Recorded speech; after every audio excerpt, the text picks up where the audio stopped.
We are talking about the suit of wands. Wand, W-A-N-D. The suit of wands in tarot today. I love this suit. It really speaks to me as a fiery person, and it is the suit aligned with summer energy and fire, and that's exactly where we are in the Wheel of the Year.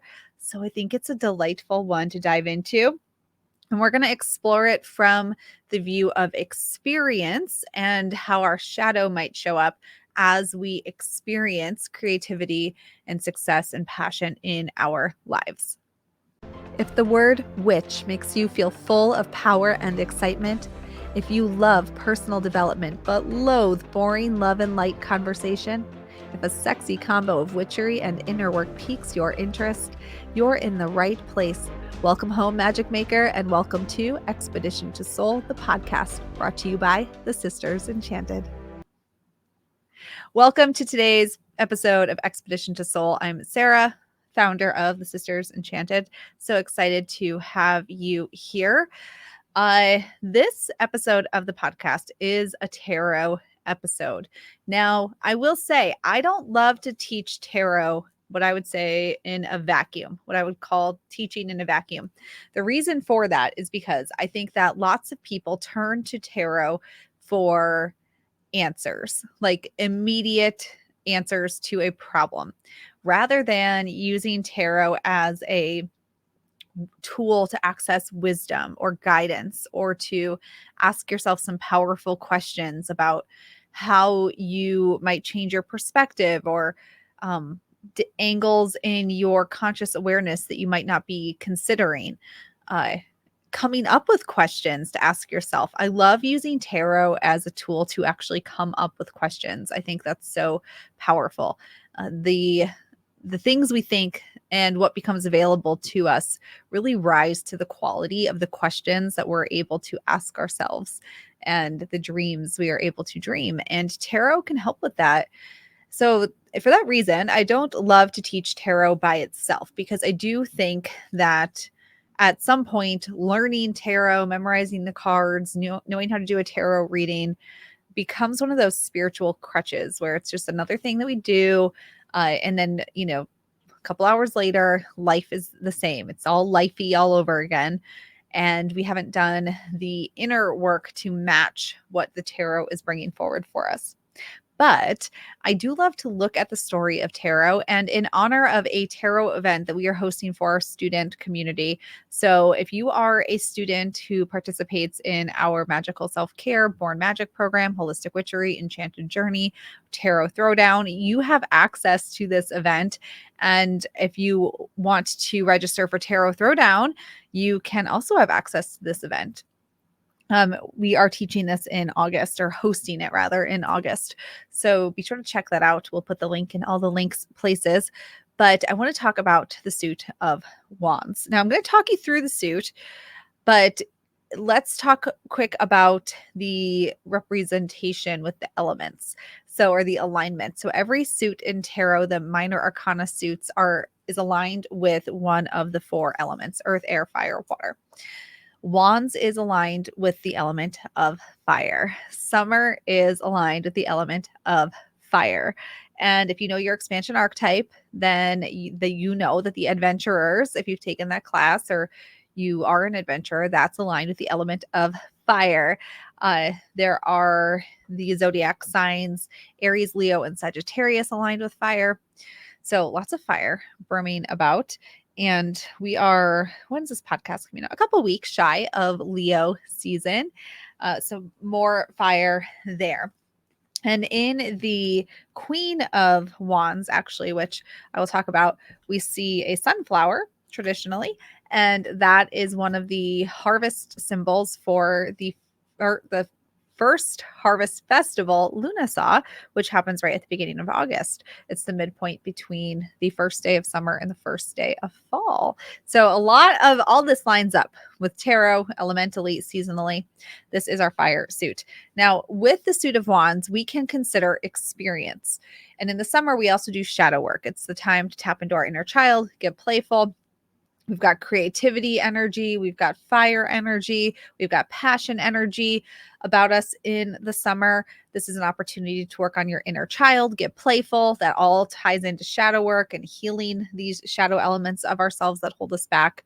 And the solar plexus and sacral chakras, they have this fire running through them, and all beautiful work to do during the summer. And the Suit of Wands can tell a story about that.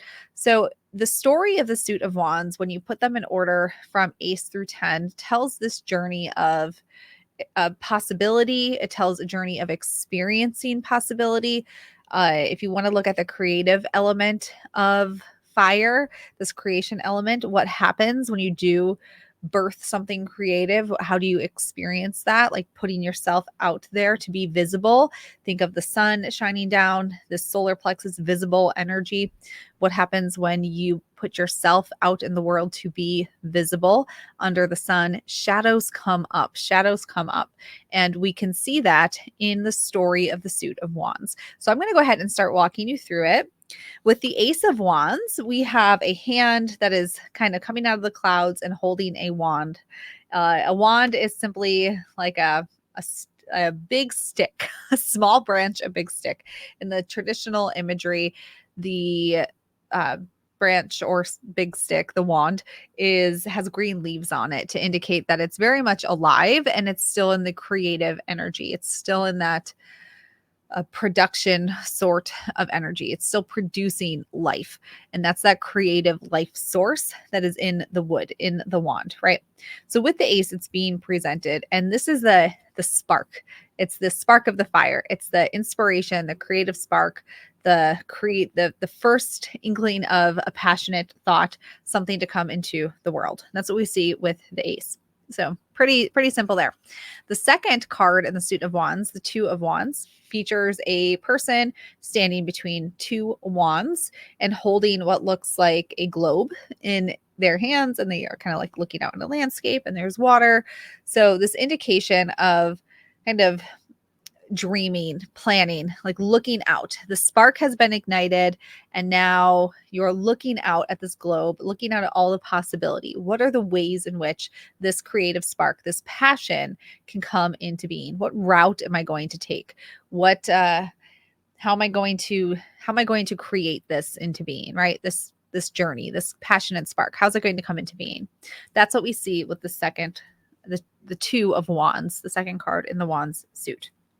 With the Three of Wands, we have a person who is holding three wands, or they're holding one standing between two. So they've sort of added a wand, but they're looking out again at a landscape. So we can't see the face of the person in either the two or the three with them looking at you. In the two, you can see like a side profile, but in the three, they're completely looking away from you and taking stock of what has come. And it's sort of measuring the effectiveness, measuring the creation to date, but also a pretty clear indicator that, you can't do everything. And so as creation, as passion starts to come to life, ideas form, things start to take shape. There is the reminder that you can't do everything.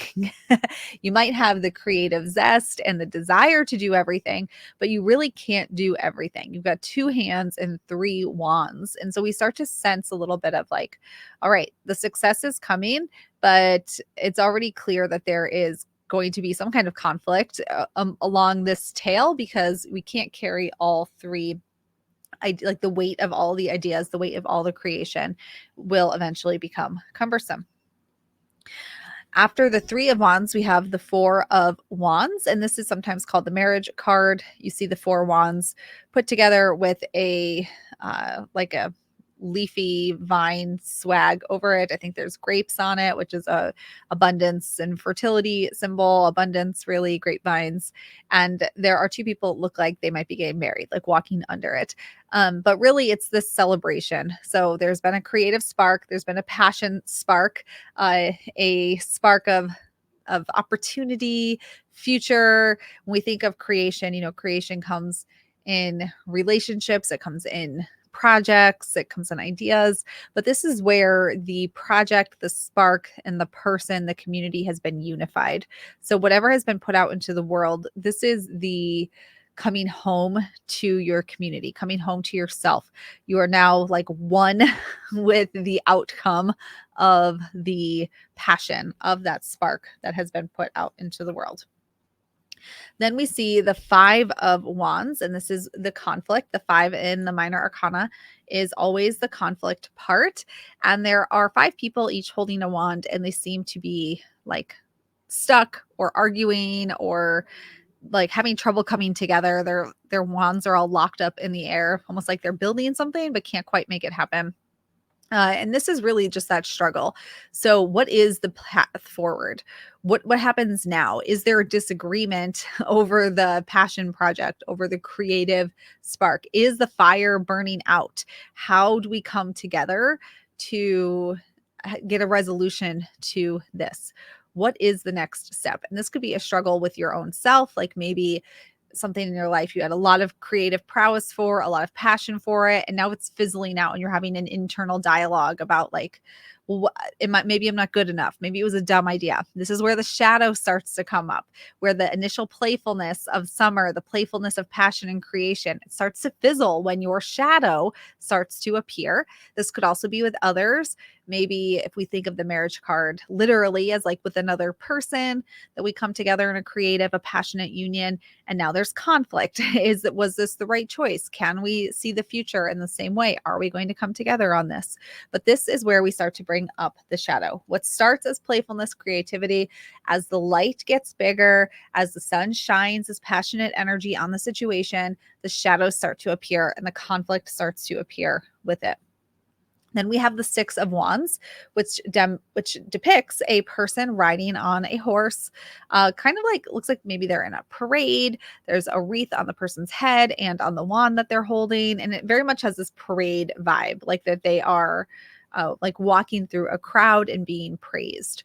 And this is finding the way forward. So after the conflict, there has been success. We've reclaimed the moment, reclaimed the energy, and we're able to keep moving forward. The fire has been saved. The project has been saved. The energy has been saved. Well, with that, we do start to see the shadow again. We have the 7 of Wands, where a person looks like they're battling. A person is standing above other wands, looks like they're trying to fend them off with their wand. And, whenever you bring something into being in this world, there is some moment where you start to falter. People question your direction, people question your resolve, people question your way forward, or you begin to question it. You would question yourself. Do I have what it takes? Do I have what it takes to keep doing this? As your creation grows, if it's like a business endeavor and it becomes successful, people want you more and more and more. If it's in family life and there's a creation in family, so maybe you have children or maybe your children have children, but then there's a new way for people to need you, or maybe you have a strong opinion about the direction of the family that you created, but other people are questioning it and you feel like you have to fend that off. Our experience in life through the creative sparks that push us into taking the actions that we take. We have a spark for something, a zest, a passion, a creative spark. We take the action. Through that, we have these experiences that lead us to second guess ourselves, that lead us to feel like maybe we're doing the wrong thing. And then that's how we begin to experience our lives, experience our situations, and our shadows start to come out. And this creative energy of the wands can remind us of that. After the 7, we have the 8, which is just 8 wands soaring through the air. And this is where really it feels like anything is possible. Once you have these conflicts and you feel like you have to defend yourself, but you get to the other side and there's like just things feel easy again. Like the gravy train has arrived and you can do this, you can ride it out. And your zest is renewed. So the wands also does a really good job of reminding us that we go through these cycles or these ebbs and flows of creative energy, burnout, or not even burnout, but like creative energy, questioning, trust, question, trust, question. And that we are constantly also in this cycle of taking action, facing our shadows, taking action, facing our shadows. Just like the sun during the summer is shining bright. And then it gets dark out and it's nighttime again. And then we've got the bright sun and then it's dark out and it's night again. So we see these rhythms and the reminders all around us. So once we have the Eight of Wands and there's the swiftness, things feel good again. Of course, we reach another one of those shadow moments where we have the Nine of Wands. And the Nine of Wands really reminds us of the price that we pay with every choice that we make in our lives. So with every creative spark that you put out into the world, every creative project, every new relationship, everything you're passionate about, it will take something from you if you are not mindful of your energy. So I think that the Nine of Wands really shows us this, that there is always work to be done. And that if we aren't doing the inner work of harnessing our confidence, of taking care of ourselves, of resting and resetting, this constant energetic output to maintain the creative spark we've put into our lives, whether that's in a relationship, with a hobby, with a passion project, if you're a business owner or like a career person and you're just putting all your heart into your work. The Nine of Wands is what happens when your experience gets away from you and you aren't settling and tending to your own inner fire. And it feels like the fire energy has just burst up all around you and you're really having to just survive rather than thrive. And that there is still a conviction there, but it is now a tired, burdened, worn out conviction. So the experience that you initially had that was such a beautiful spark at the Ace, the Two, the Three, the Four of Wands, towards the end, we can see what happens when we don't tend to ourselves. These ebbs and these flows get bigger and bigger and bigger. And what was conflict and then rising above in a parade and then, some more conflict, but then fast, swift action, things felt good again. Now we're just exhausted from the whiplash of it all. And the Suit of Wands is reminding us of that and really tending to our creative selves, tending to our shadows, tending to our own energy. And then finally, we have the 10 of Wands, which is sort of a card of burden. And there's a person holding 10 wands and carrying like hunched over, like they're heavy and they're doing it all by themselves.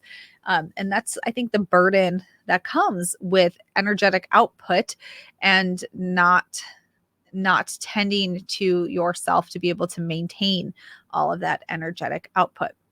Now, the story of the wands is, like I said, it's aligned with fire. Fire's aligned with summer.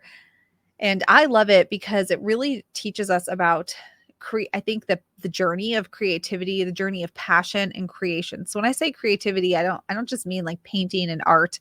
Anything you do is creative. Like if you cook dinner every night, that's creative. If you work and come up with ideas, that's creative. Like organizing a closet can be creative. So just this output from us, energetic output.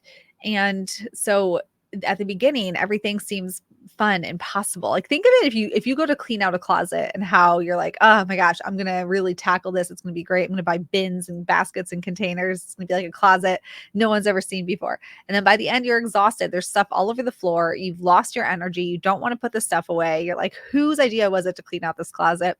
That's kind of that experience. And that's what can happen to us too with our shadows when we don't tend to them.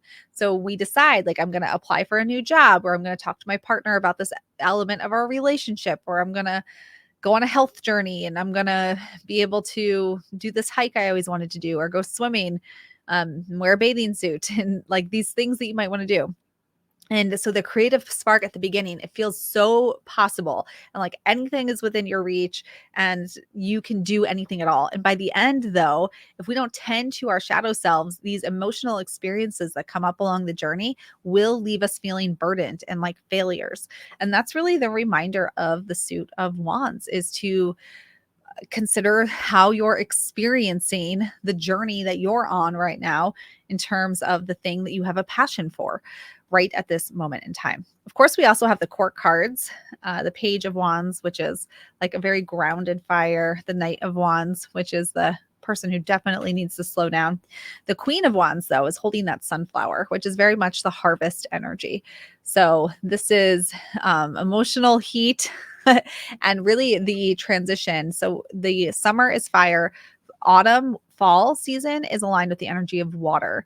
And the Queen of Wands is aligned with water and fire herself. The queens are water, the wand is fire. And so she's holding the sunflower, which is the first harvest festival. And as I said, that's the midpoint, that's representative of the first harvest festival, Lunasa, and that is the midpoint between summer and autumn. So I think that that's a beautiful connection there too, reminding us that as we explore our shadows, to keep dreaming. And then the King of Wands, who really brings his logic to fire. All right, there you go. An interesting way to think about shadow, experience, the suit of wands.